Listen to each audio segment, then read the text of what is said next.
Hi, everybody. Thank you all for being here. I just want to welcome you to Motherfigure's virtual discussion, Safe Skincare for Pregnancy, Breastfeeding, and Motherhood. To introduce myself, I'm Cassie Shortsleeve. I'm a freelance health and motherhood writer. I'm a contributor to Parents, What to Expect, Shape, Women's Health, and some of the other national magazines. I'm also the founder of Dear Sunday Motherhood, which is an online platform for new and expecting moms. You can find us on Instagram at Dear Sunday Motherhood and dearsundaymotherhood.com. I'm really excited to be here with Motherfigure to moderate this discussion. Before we start, I want to let our wonderful panelists introduce themselves, and then we can kind of get into a discussion. We can start with Chelsea. Echo what Cassie said, and thank everyone for joining us for this discussion of this important topic. My name is Chelsea. I am the CEO and founder of Motherfigure, a maternal wellness startup focused on lowering the barriers to support and making it easier for families to navigate this radical transformation through our national community-driven provider directory, our magazine, our products, and our databases like the skincare database that we'll touch on later today. I'm also the mom of a 22-month-old boy named Henry, and I am due with my second child in November. Yay, thank you, Chelsea. Tiffany? Yeah, hi everybody. I'm Tiffany Staten. I'm the founder of London Grant Co. We are an Ecolux skincare brand based in Atlanta, Georgia, and we focus on elevated essentials that just uplift your every day. So I am super excited to be here chatting about something that I'm super passionate about, and I'll talk a little bit more about my story and how I got started with this brand. But I'm also pregnant with my second, and I am due any day now. I'm 38 weeks, so we're in that fun waiting period. Perfect. I should also probably add that I am also pregnant and due with my second. So we are all in the same boat right now. I'm a little bit behind you guys. I'm due in February. But to our participants here, I also wanted to say that if any of you guys have questions along the way, just put them in the Q&A box in the chat, and we will answer those at the end. Happy to take those questions at the end of the session. But without further ado, let's jump in here. Chelsea kind of mentioned this, but I wanted, you brought this up in your intro, but I wanted to ask you, at Motherfigure, you guys just launched a pregnancy and lactation safe skincare ingredient database. So this is designed to help pregnant women and breastfeeding women determine what skincare ingredients are safe, which ones aren't necessarily recommended, which is obviously a big topic. Why is providing moms with this kind of information so important? Why is it so essential to get, the right information and the right research out there for you? Yeah, I mean, this really comes back to the mission of Motherfigure around lowering the barriers to support. I think there's just such a lack of knowledge that really impairs, I think, the experience of going through this journey toward parenthood. And, the skincare database was really inspired by my own experience, where I was kind of despairing over how much my mind and body felt like they were changing. And I sort of wanted to exercise a little bit more control over my environment and sort of what I was putting in my body, what I was putting on my body, and really develop a stronger understanding of the risks that I was taking, and also just better navigate some of the skincare surprises that pregnancy brought for me. For example, I have kind of pregnancy-induced rosacea, and so that was not something that I had encountered before. And so I found myself at this inflection point where I needed to change my existing skincare regimen, but I just found that there were incredible gaps in knowledge, and there were a lot of blanket statements, like something for example, that I think many people who are in this season of life will hear is, retinols are to be avoided. Well, that was something that from an anti-aging perspective, or even from an acne perspective prior to that, that was core to my skincare routine. And so I didn't really understand, number one, why that was. I found it really difficult to navigate the information that was out there. I felt like I had to put on this investigative journalist hat in order to wade through a lot of that. And then I just wanted to be able to make a more informed decision about what was right for me and my body and my family. And so the skincare database was really meant to kind of offer that to families everywhere.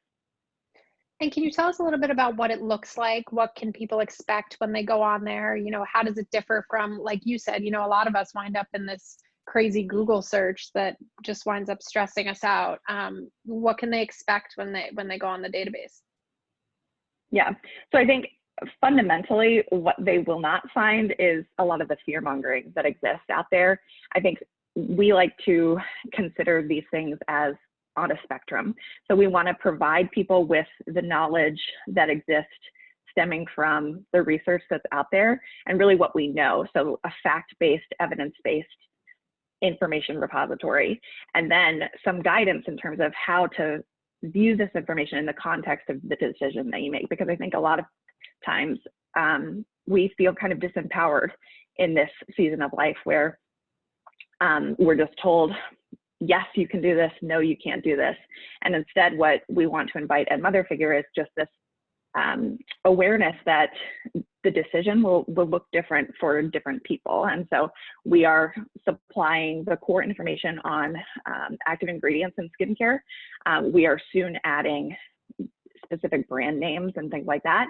And then also offering recommendations of if you want to swap out a product, for example, if you want to discontinue using a retinol-based product, maybe try lactic acid. So just offering more solutions in addition to the evidence-based information. Absolutely. And Tiffany, I don't know if you have any experience kind of just along the lines of this misinformation that's out there, kind of this feeling of overwhelm, being pregnant yourself right now too. You know, what's your experience here, and perhaps, you know, what changes need to be made in this industry to meet moms' needs? Yeah, I think it's a great question. It's definitely what started my journey into creating my own collection, because I felt that at the time there wasn't a database like this. I was pregnant and I didn't have the understanding of how to interpret the back of a label. I think a lot of times, like, we're just trying to be conscious consumers, and I think it starts with that of having awareness and being able to make an active decision for yourself. I think you know, I echo that in that I view clean and non-toxic as being a spectrum and being a really wide range. And I think that's okay. I think every brand has their own standard. I think it's just important to know what that company stands for, what their version of clean means, and does that align for you? I think that it's like taking your healthcare, and what healthy means to you will be different. And the areas where you're willing to compromise, the areas where you're not, are, you know, as it relates to your own health. It's the exact same thing with our skin and body care. And I think for me, it was important to start to think of my skin and body care as an extension of my health. I hadn't done that before. I have a hormone condition called polycystic ovarian syndrome, so PCOS. And I felt extremely fortunate to even be able to get pregnant.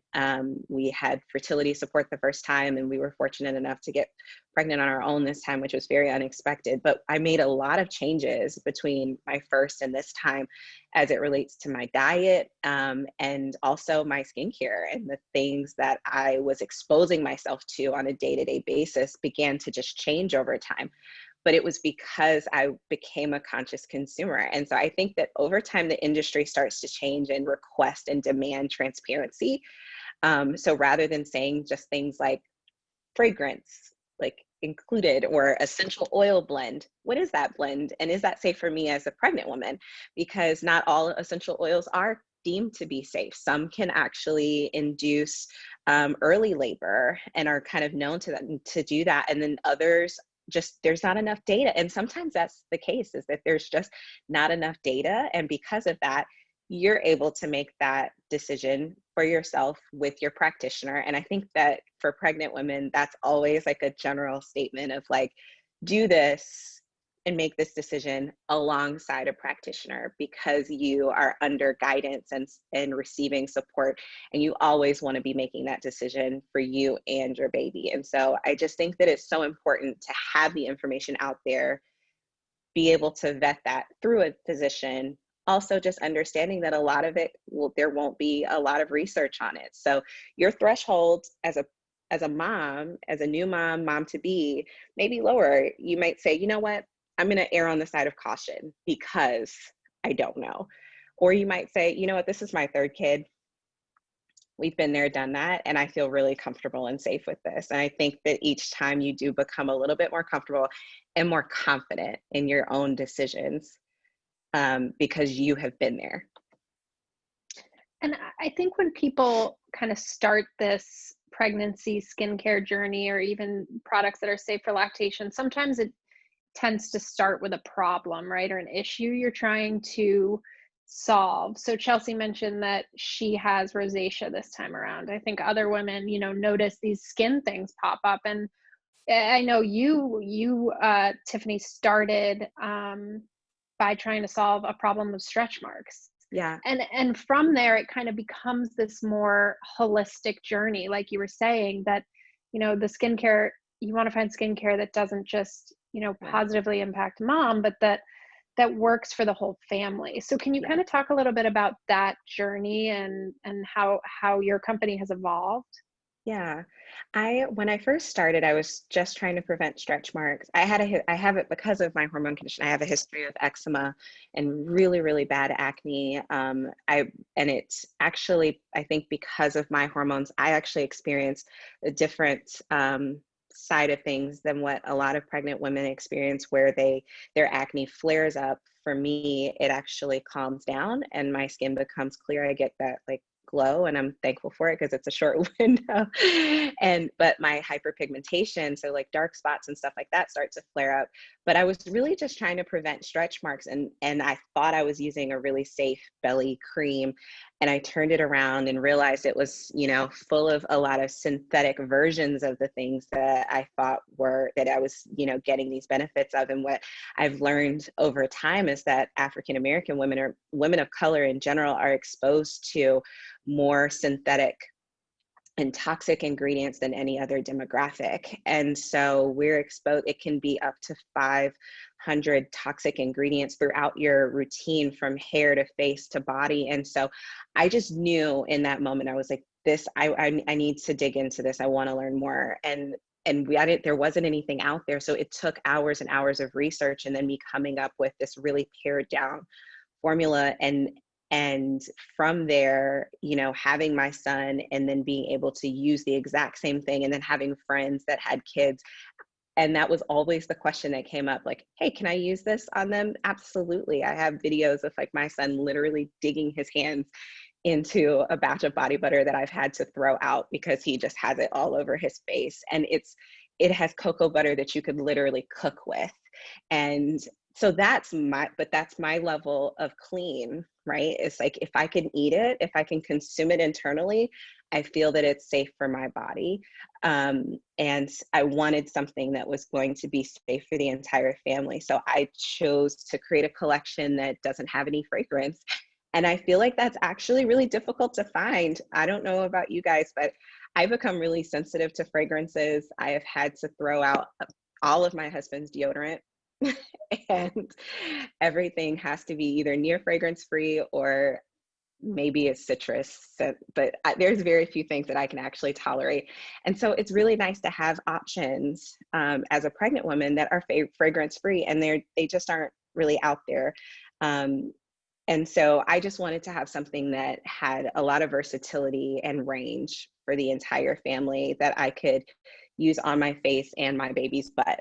That truly was something that, and as a mom, we're buying a lot of stuff anyway. We're the consumers for our family typically. And so making that purchasing process easier, I think, even just thinking about it in that way and being able to have longevity in the products that you use, rather than having a product that has one singular use and then after you're done breastfeeding, you toss it out. So yeah, for me, it was a process of just, it started with that and it turned into something so much more beautiful. Yeah, Chelsea, I don't know if you want to add anything there, just kind of in terms of, whole family skincare, or just, I love how both of you guys are talking about all of this existing on such a spectrum. And Tiffany, like you said, what works for you personally might not work for somebody else, but it's important to have that information, right? And to know what you need and what you're looking for. I think that's spot on. And but I'll just say, kind of echoing what Tiffany shared, I think it's so common that you become more sensitive to different fragrances or different ingredients, or your priorities shift in this season of life. And I think, Tiffany's product line is addressing such a clear need, and yet it seems almost radical, because she's right. Like, you look at the spectrum of products that are available out there, and you really can't find things that are as natural as what she's describing, or that are free of fragrance. And so I think it just points to how difficult this can be to navigate. I mean, the skincare and cosmetic industries are multi-billion-dollar industries, and there really isn't a lot of transparency. And there's also a real dearth of research on the perinatal population in general. It's massively underregulated.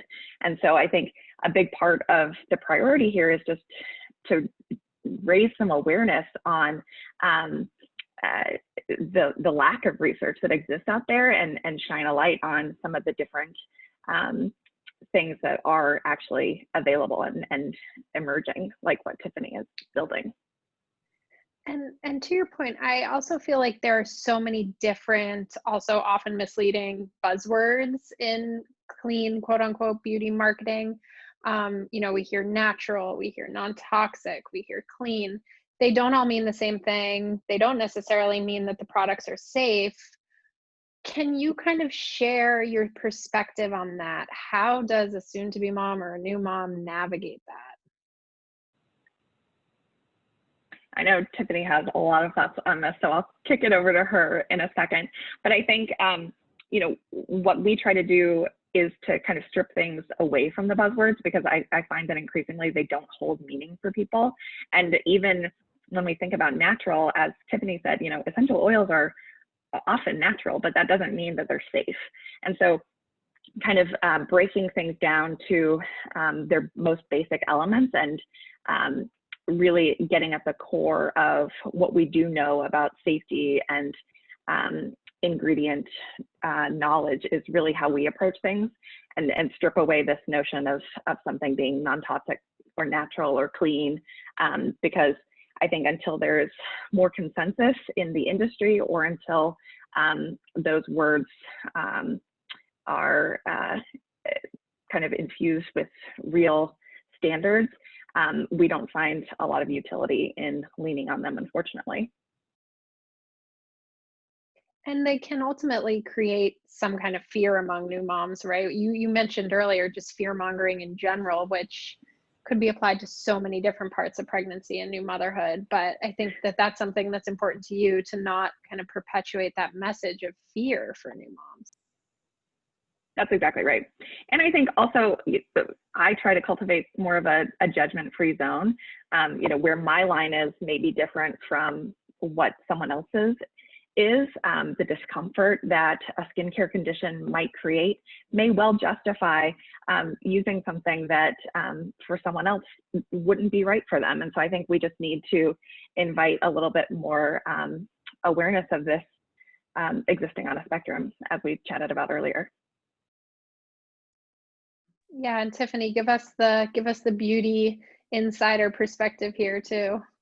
Yeah, I totally agree, Chelsea. I think that as you start to become more informed, you start to hear a lot of what is included in a product and what isn't. And I think that it both have to be married together to have a relationship, in order to, and it has to be a full kind of conversation. For example, if someone says something is non-toxic, well, is that food grade? Is that organic for you?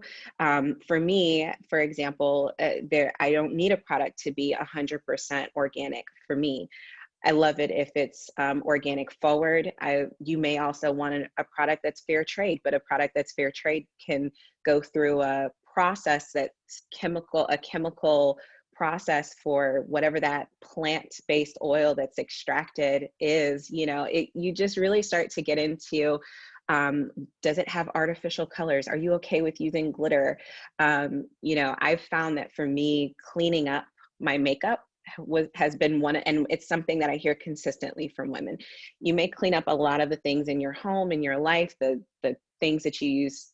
For a lot of times, detergent is like the first thing to go, right? When you're a new mom and you're thinking about like, oh, I can't use things that have fragrances and things that will irritate your baby's skin. So you start to you kind of start there, and then it might be a cleaning product, but you start to hear these buzzwords like aluminum free when it comes to deodorant. That's not a conversation we were having 10 years ago.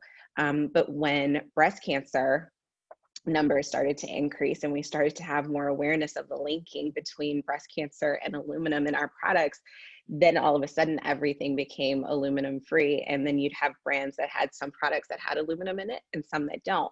And so it doesn't start with just knowing, oh, it's aluminum free. It's knowing why is what is in aluminum and what is it doing to your body? What is why not a mineral oil? Why not, have something that has parabens? What does that actually mean? What is petroleum? And are there safe versions of petroleum? And what is that threshold for you? Even, I think when you're thinking about breastfeeding and nipple care, there are so many options out there, and knowing that they may be safe, meaning consumable, meaning not harmful, but what does safe and clean mean to you individually? And so I really think that for me, it becomes a conversation of, are you okay with things like preservatives? And if you hear that something has a preservative, what type of preservative is it? And so I think that it's just having awareness, and then you over time become the source of record for what is safe and clean and non-toxic for you and for your family. And I totally agree with what Chelsea said, that it has to be a judgment-free zone. There can't be any shaming that if you don't clean your kitchen with essential oils and vinegar, that doesn't mean that you're a bad mom. If you clean your tub with Clorox, but you make the decision to, evacuate your whole family for the day while somebody comes in and cleans, there can't be judgment there. We just have to understand what the risks are so that you can make the decisions for your family. But for us personally, it does start with the lowest threshold of, I want everything to be non-toxic in the sense that it is as close to food grade as I can get it, and that it doesn't have any artificial coloring. I love everything pink, but what was included? What was in your product to make it pink? What's in your product to make it glittery and shiny? And sometimes that can come down to even some ethics that are included in your products too, because clean can also come into, fair trade, which gets into more like an ethical standard too. So all of those lines become really, really blurred. But yeah, I think that we're saying the point of just finding your own North Star. Absolutely. And yeah, I think you touched on this a bit, and I don't know if either of you guys want to weigh in here, but I think there is a lot of confusion about specific ingredients, specifically for, say, a lactating mom. What can go into the bloodstream, how much can enter your breast milk? Can you transfer something to a baby's skin just by holding them? What do women need to know about those questions or concerns? Chelsea, do you want to start? I think number one, you just touched on some of the spectrum that we need to think about. Like, one is, are we ingesting products? So as we think about skincare kind of writ large, there is the possibility that we might be taking a medication to help with acne or things like that. And so that is something where I think there is a little bit more understanding of how it enters the bloodstream, and then how it might impact one's milk and therefore the lactating relationship. I think also there's topicals. And so there's a spectrum there too, where it might be a topical that we're applying to the face. It might be something that we're putting in our hair and washing out. It might be, as Tiffany touched on, something that we're applying directly to the breast. And so all of these represent a different level of risk, I'd say, and a different level of consideration. In general, for example, topicals that you are washing out, so for example, being used on the scalp, generally present a less significant risk to both an expecting mom and someone who is lactating. On the other hand, if you're applying something directly to the breast, what Tiffany just said is so important, because we might think about or assess the body of literature that exists around how it enters the bloodstream. But we also need to think about the baby is putting its mouth right there. And so it's really important to know that that's where food grade quality can be especially important. And so I think the reality of the situation is, as we touched on at the beginning of the hour, the perinatal population, the lactating population is massively understudied. And so there is a ton that we just simply do not know about how things cross the placental barrier, about how they enter the bloodstream. And so I think as people are making decisions, they need to think about, well, how long is it being applied transdermally, and where is it being applied, as they kind of think about the risk. And we do our best to surface the studies and information that is out there, but realistically, there isn't a lot. And then to your specific question around things that should be absolutely avoided, again, it comes down to how much things are entering the bloodstream. Again, breast milk, for example, is made from, it's primarily water, but also made from our blood. And so I think it's really important that people just consider that. And so one product that I've already touched on that's important and that I've eliminated is retinols. And vitamin A has been shown to be problematic in various studies, but in different forms.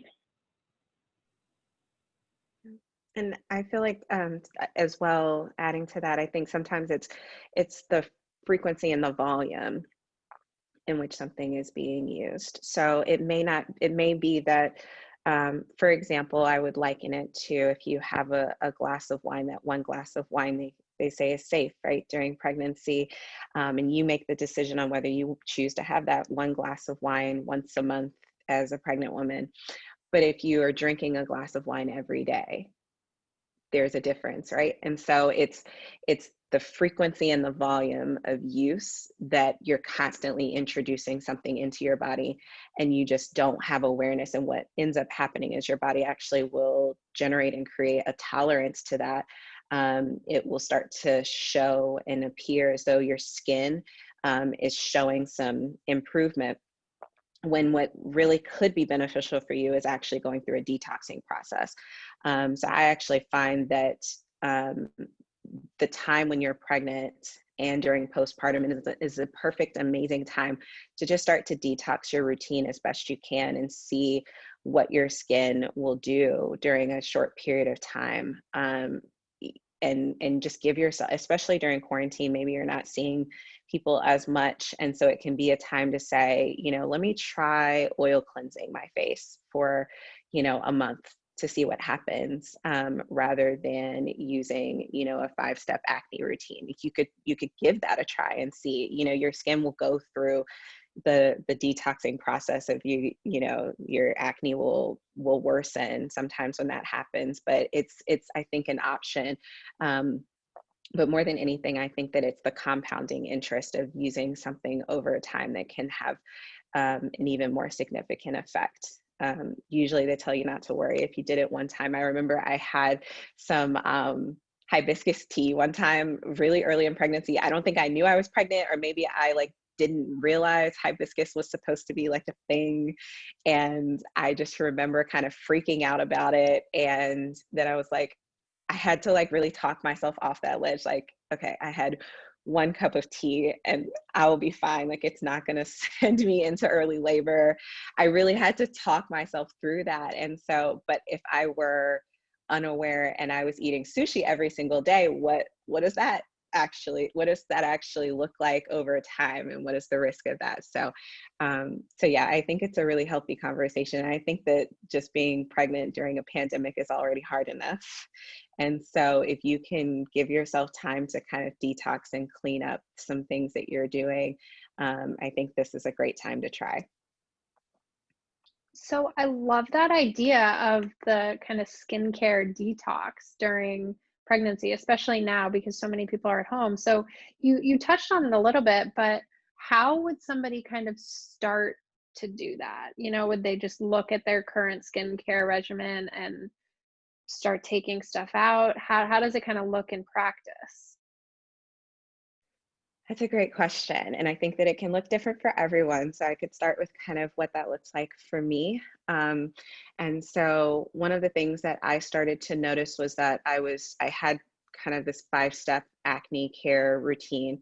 And one day I ran out of a product and I just stopped using it because I can't remember if I needed to order it online and I couldn't find it, but it was hard to get. And so I just stopped using it and I realized my face was okay. So then it kind of started with this like paring down of one product at a time, just backing it up. It doesn't have to be, let me take everything off my shelf, but it can truly be taking one thing off at a time. And for me, I'm down to, I use a really gentle scrub and I oil cleanse every day. And that's my routine. And it was not that my intention to go that extreme, right?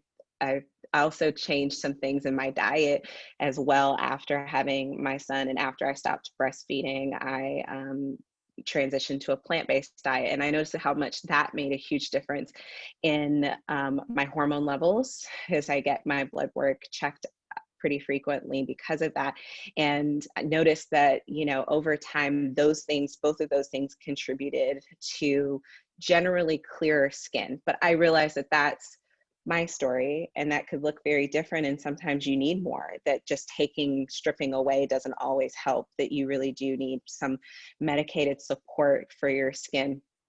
But for me, I remember in high school, that was the only thing that got me through, was like a 3-step product routine. And it wasn't until I went through a detox process of not using those and when I say detox process, I think there's 2 things you can do. You can actively detox your skin, meaning you can use something like a charcoal cleanser or a charcoal based or clay based mask that's going to actually help to pull dirt, toxins. It's going to actually take good oils away from your skin as well, which is what you want to replenish. But what I've noticed over time is that you can actually strip your skin's ability to know how to positively produce the right amount of oil to protect and keep your skin balanced and clear. So it's really, your body is trying to do the right thing of knowing how to balance your skin on a day-to-day basis. And when you're over stripping that and just applying tons of moisturizer and doing that routine every day, twice a day, your skin doesn't know how to do that on its own anymore. So over time, by taking some of those products out, you're giving your skin the ability to learn how to respond. And that takes a little time for your skin to remember how to do that on its own. Awesome. And now you guys have both kind of touched on this, and Tiffany, I know we were just kind of talking about what we can take out of our routines. But what are some alternate ingredients potentially that we could look for in skincare products during pregnancy while we're lactating? I mean, Chelsea, I know you mentioned, the problems in the research with retinol. And that's just me giving an example here, but are there kind of alternate ingredients that you guys have benefited from, or ones that you would suggest people look out for? Yeah. So for me, I like to look for a non-synthetic vitamin E as a really easy way to start. And so something that you're looking for is a so you can Google this or find it in Chelsea's database. I'm sure there are two different types of vitamin E, and one is typically a synthetically derived vitamin E, whereas another may be plant-based, coming from sunflower or safflower oil. And that's a really great way to start, because it'll usually be one of the last ingredients, but it's one of the important ones. The reason it's sometimes we're told that the further down you go, there isn't a lot of that ingredient, and that's true. That's how, our ingredient labels are organized. But when you get all the way to the bottom of a label and you see that there's vitamin E in there, I think that's a great sign. If you see that it has a plant-based vitamin E derivative, that's an even better sign of just what's happening up above that ingredient. And vitamin E is typically used, it has so many benefits for your skin, but depending on how much is in an ingredient, in a product, but it can also help with naturally preserving the life of a product. So if a brand has started to include something like that, that's a really great sign that something natural is happening in there. Also, I love alternatives to Vaseline. That's something that I love to suggest, because if you're in the hospital delivering, a lot of times that's something when your baby's lips are dry, or you have your son is getting a snip. They're going to use Vaseline, and that's fine, I think, for a couple of days in the hospital. But as an alternative, Vaseline can be very clogging for your skin. It's not something you'd slather all over your face. So really great alternatives to that you can also use for nipple care are things like products that have beeswax or a plant-based wax. Things like coconut oil are amazing. Coconut oil is in all of our products, and it's something that I highly recommend as far as nipple care, because it is going to be something that is food grade and safe for your baby to actually latch onto and consume. I also love mango butter and avocado oil as options for moms, because it helps with your skin's, and shea butter is amazing. It helps with your skin's ability to be more elastic, and that's what it's doing. It's expanding all over your body, head to toe, and so giving your skin the ability to help itself stretch and contour back, I think, is really helpful. Tiffany, I just want to pop in with one question we just got from somebody, just because you're talking about it, but somebody's wondering if Aquaphor is the same ingredient wise as Vaseline.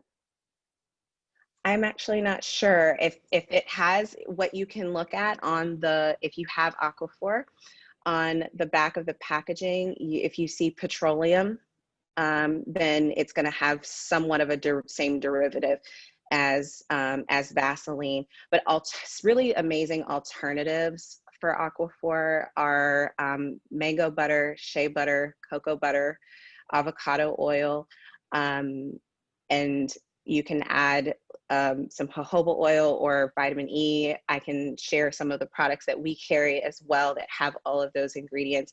And that's something where you can literally use it for eczema. You can use it as a nipple balm. You can use it as a diaper balm, but you don't have to grab for Aquaphor. If you're dealing with an active rash, you can use some sort of natural alternative to that, and it can be just as effective, if not more, to protect and hydrate your baby skin without clogging pores.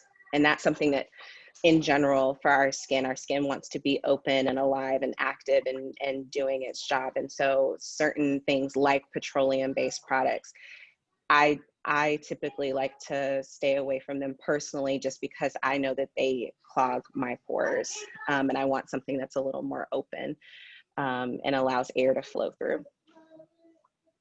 Yeah, and for kind of the other side of the spectrum, I am a huge fan of Aquaphor specifically. Aquaphor is a derivative of petroleum, or of mineral oil and petroleum. I believe Aquaphor is something like 40% petroleum, and then it has other ingredients, including water and other inactives. And the quality of the mineral oil from which it is derived is held to a higher standard than you might find elsewhere. And so For me, it's one of the only things that works for my dry skin. And it's also been very helpful for my son, but I am more on the spectrum of kind of like converting from a cosmeceutical environment. And so that's something where I've assessed the landscape and it is right for me and my family. That's a great point about petroleum, that it really does come down to the quality in which petroleum is derived. And so sometimes petroleum will be used in a lip scrub even as something that to help, because it helps as a really great binder in a lot of scrubs because you're washing it off. You're not leaving it on your skin in that case. But regardless, it does come down to like, how is it actually derived, and you know, how long is the mineral oil staying on your skin, and how does your skin react to it? And if your skin is having adverse reactions to a mineral oil, then that's where you could switch to a plant-based oil. But also, all petroleum is not, I mean, we're not getting the true, like, original state of petroleum. We're definitely getting something that's gone through a process to become, you know, safe for us to actually put on our body. For sure. I think that that makes a huge difference in knowing how your petroleum is actually processed. And I think Aquaphor has statements on their website as well to make it clear on like their version of petroleum. And I think that's important if a website is giving consumers that type of insight into their process. Totally agree. And so I want to leave some time for questions at the end, but before we open it up to questions, I did just want to ask you guys, you know, are there specific products that you guys are loving right now, either during pregnancy or that you have really enjoyed just postpartum that you would recommend? Yeah. So before the shameless plug of London Grant, I have really enjoyed Herbivore for my skin during pregnancy. I've noticed that it's been a little drier than normal. And also I wake up sometimes feeling really blah, and they have an amazing hydrating mist that I spray on. And they, you know, it's the whole wash your face and then apply, but sometimes I can just wake up and just spray that on, and I feel like it just perks me up a little bit. And so I love things like that. It's where it feels like you're just splashing cold water onto your face. So I've really, really enjoyed that. Herbivore is known for being really gentle on your skin, and in line with products that don't have a lot of fragrances, but they do have acid-based products if you do need to get like a good clean from your skin. And so I love that they give you a good range. And then from our collection, our body souffle is one that I highly recommend for moms that are looking to prevent stretch marks. And then we usually just recommend that you pair it with a scrub. So we have a honey based scrub that's really gentle, and that helps to buff away existing marks and help to create more elasticity in your skin. And then body souffle is what I use on my son as well. So it's really great and safe for kids. It just has 5 ingredients. So those are my go-tos. I just almost had a fly land on my head. Isn't that crazy? Debate moment. Yeah. Yeah, and for me, I did go through a detox period, as Tiffany suggested, just given the rosacea that I've experienced. I found that everything seemed to be activating my skin in a really negative way. And so I decided to kind of start from scratch.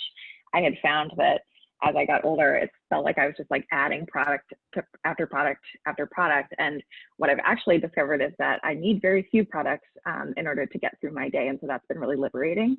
So I just wash my face now with water.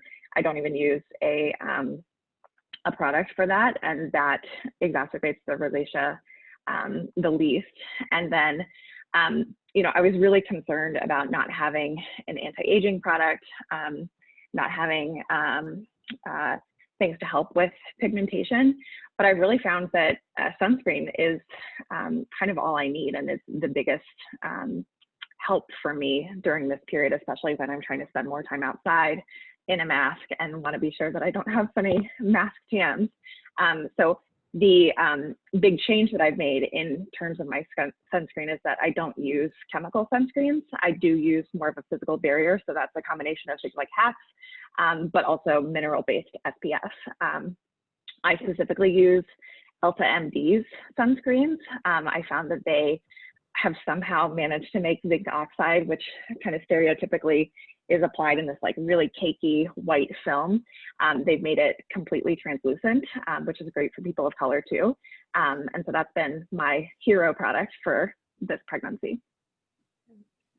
I love that you brought up sunscreen, because that's the one thing that's, there are a couple of brands that are thinking about melanated skin more lately. And that's always been, I think, a barrier for women of color to using sunscreen. Also this myth of, oh, well, I have more color, and so my skin just isn't, you know, black don't crack. So like it just, your skin doesn't need as much, but it does. But then how do you find something that's not, you know, leaving you with a cakey film? So there have been some amazing advancements that I've seen that are specifically for women of color that I'm really, really excited about. And it's one area where even for me, I don't do the right thing. It's like, I know that I'm supposed to, but I don't. And I love what you said about just using water to wash your face. That's literally what I did this morning. And I think it is like, for some people, it can just feel so radical, but it's like your skin is so smart and it can figure out what to do. So I love that. And I think,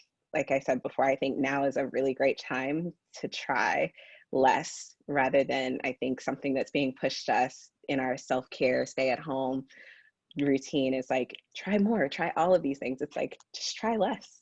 Yeah, I love that. I love that too. Now, I just want to, I think we can jump into a couple of questions here. We have a few minutes. And you guys kind of have touched on this in the last question, but not sure if there are other things you would add. But somebody wants to know, are there brands that you really think are doing it right when it comes to putting moms first? So we obviously know London Grant, and I know Tiffany, you mentioned her before. Are there others you guys would call out that you really love these days? I think a large brand that's really recognizable is Honest. I think that they've come under fire a couple of times, but I think that comes with size. That you know, that can just start to happen when the larger that you get. But I think that the heart and the intention behind it is really good, and I like it.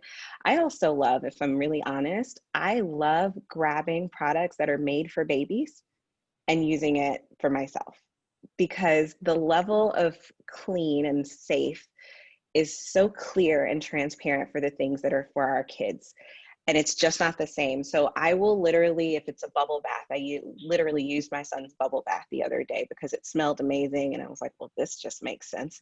And so I think that, you know, just grabbing for something that, you know, has that level of safety for kids. If you're just not sure where to start, it's usually pared down already. And I also know that Hatch has kind of an extension beyond their apparel collection for moms as well. And so I think that it's a space that's very niche and tight. And I don't think that there are as many things that are specifically mom, baby, face, everything forward. You know, and I think that the standards that go into it aren't always necessarily thinking safety for moms and mom and baby. They're just more, this is something that will help prevent stretch marks, or this is something that, you know, is effective, but not necessarily safe. So I will say I try to stay away from a lot of drugstore brands because I think it's just harder. Whereas what I can do when I go online shopping, I can dig into the brand story. I can get into ingredients. I can get into your process. If I'm just grabbing off of the shelf, which used to be like my go-to for so many things, even using a face wipe today, I will grab one of my son's water wipes and, you know, wipe my face with that because it's just water. So yeah, those are some things that I'll grab for.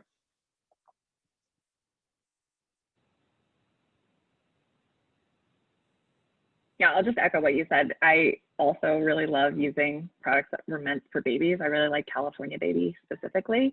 But I think you're right too, this remains a niche space. And I think there's more attention being paid to the needs of expecting and new moms, which is really exciting. But I think the fundamental thing is what you just said, is transparency and enabling consumers to make more informed decisions for themselves. For me, it's a red flag if I can't even find the ingredients listed on the package, or things seem to be obscured.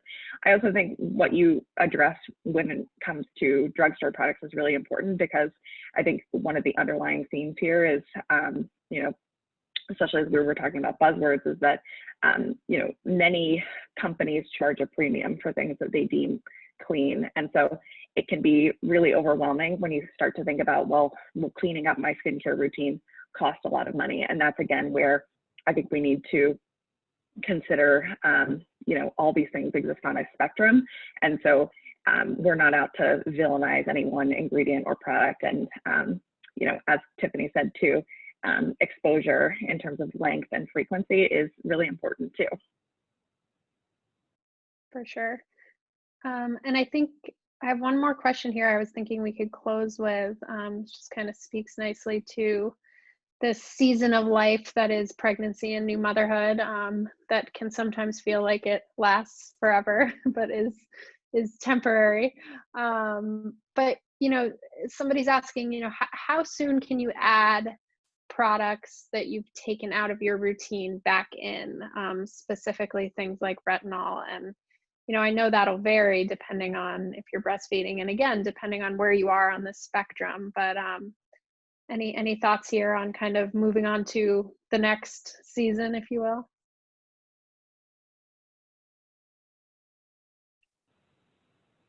Oh, go ahead, Chelsea. I mean, I think it really is such a personal decision. For me, I had used retinols for years, just continuing to use retinol as our most prominent example of things that's generally said to be a no-no, but again, exist within a gray area in some cases. So, for me, having done the skincare detox, I haven't returned to adding that back. I eliminated it during my first pregnancy. I was actually still breastfeeding when I got pregnant with my second. And so it hasn't been one that I've personally added back, but it would definitely be something that if I were experiencing an acute flare up of things, or were really concerned about things, I think that would be something that I would just discuss with my providers and team about when it made sense to add it back. Yeah, same on my end. Once I started to see results from the less is more approach, I just haven't had the need to go back. What I observe now is more diet based. So because I've been able to take one question off the table of is it a product that I'm using, I now can say, okay, well, it's probably not the product. So because I'm just not using that much on my face. So then, did I introduce new makeup? That's always a question for me, because I think that we can leave makeup on our skin and our makeup can be really heavy. And I think that's another thing, just not wearing makeup very often during a pandemic. Your skin's gonna just like go through a process where you're able to see like, is that a part of it? But then diet for me has made a huge difference. If I consume too much dairy, if I'm too stressed, it just starts to show first and foremost on my face. And so, that's if my pillowcase isn't clean, those kinds of things, I'll start to notice it there, and I can make the adjustment in that space first. And I'm a huge fan of functional medicine practitioners, because I think that they take an extra step when it comes to drawing your blood and looking at it and analyzing it just for you. So that's a tool in my toolbox, honestly, is taking a look at like what's going on in my blood. Am I really stressed out? Am I low in a certain vitamin category? Am I not getting enough of something Am I too high in another area? Or do I have blood levels that are showing that I'm actually stressed out? So I'll start there a lot of times, and your skin is mapped to different organs. So you can actually do a liver cleanse, like you can do, detoxing internally to actually see some different results. So I go there. For sure. I love and that. I just want to touch back, or like circle back on retinol specifically, just because I feel like it's dominated a lot of the conversation as an example of things to avoid. But I think, just going back again to the reason why that's recommended to avoid during the season of life is really, it comes down to a couple of studies that have demonstrated that too much vitamin A in pregnancy can cause birth defects and liver toxicity and a whole host of other issues. Now, the studies themselves were not looking at retinol applied topically or retinol as a minor ingredient in a skincare application. And so it's really out of an abundance of caution that people recommend that we avoid ingesting too much vitamin A, of which retinol is a derivative, and applying it topically. And so again, I think that comes down to this all exists within a spectrum in terms of where you make the decision to avoid things, or where you might still continue to use it as a spot treatment. And again, I think that comes down to your personal needs and conversations and consultations with your providers. For sure. That's such an important distinction. And it kind of just goes back to what you've been saying all along. It's just that there's not a lot of research on this time period. Well, I think that we are good to wrap this up. I want to thank everybody for joining us today for Motherfigure's virtual discussion on safe skincare for pregnancy, breastfeeding, and motherhood. Chelsea, is there anything you wanted to add before we wrapped up? No, just thank you, everyone. Thank you, Tiffany. Thank you, Cassie, for joining us today. It's been a really productive and illuminating conversation, I think. And you can find us online at motherfigure.com. And if you have feedback or ingredients that you'd like us to look into, or specific products or brands, please just let us know and we will get on it and get it added to our database.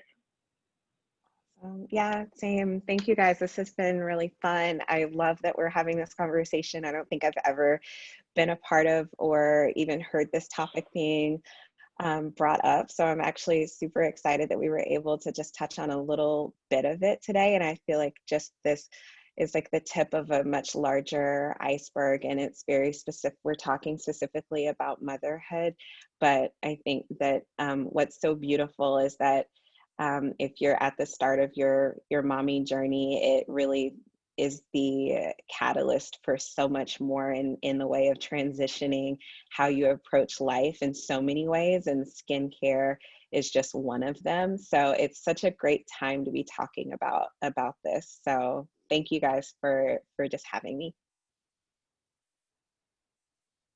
Thank you guys, and thanks everybody for being here. Take care. Bye. Bye.